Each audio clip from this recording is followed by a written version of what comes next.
অনেকদিন পর ঘুম থেকে উঠে আজকে অনেকটাই ফ্রেশ লাগতেছে। এটার মেইন কারণটাই হচ্ছে কালকের খুফিয়া সারপ্রাইজ। সারাদিন ভরে এটাই ভাবতেছি যে তোমাদেরকে এই সারপ্রাইজটা কিভাবে বলবো। ইনশাল্লাহ কালকে তোমাদেরকে এই সারপ্রাইজটা বলবো।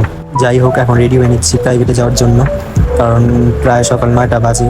সকাল সকাল প্রাইভেটে যাইতে ভালোই লাগে ভাই। তবে কালকে কিন্তু যে সারপ্রাইজটার কথা বলছি সেই সারপ্রাইজ ভিডিওটা দেখতে কেউ ভুলবে না, কারণ সেটা আমার জন্য এক্সাইটেড অবশ্যই, আর তোমাদের জন্য অনেক ইন্টারেস্টিং হতে চলছে। পড়া শেষ, বাড়ি যাবো এখন। ভাবছিলাম ক্ষুধা লাগছে কিছু খাবো, কিন্তু দোকানপাট সবই বন্ধ। এইদিকে আমার দাদু নিম পাতার বড়ি শুকাতে দিয়েছে রোদে, তো এটা নিয়ে কিছুক্ষণ মজা করলাম। তো ওইখান থেকে চলে গেছি মাঠে। মাঠে একটু খেলা প্র্যাকটিস দেখতে গিয়েছি। এখান থেকে আবার একটু গিয়েছিলাম নদীর পাড়ে, মাঠের সাথেই নদী। তো এখানে নদীর পাড়ে আসলে ভালোই লাগে, বাতাস আছে। তো বাসায় এসে দেখি আবার কারেন্ট নেই। বিচ্ছুগুলো এই যে বুঝছে, এই যে মজা করতেছে আমার সাথে, ওদের সাথে একটু কিছুক্ষণ মজা করলাম। তো আজকে বিকালে চলে আসছি পানগাঁও। এখানে ওয়েদারটা খুবই ভালোই লাগে, এখানে প্রায় আসি।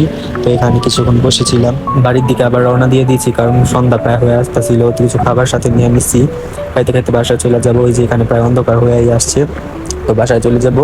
আর একটু ভিডিওটা ভালো লাগলে লাইক করে সাবস্ক্রাইব করে দিবা। Bye bye.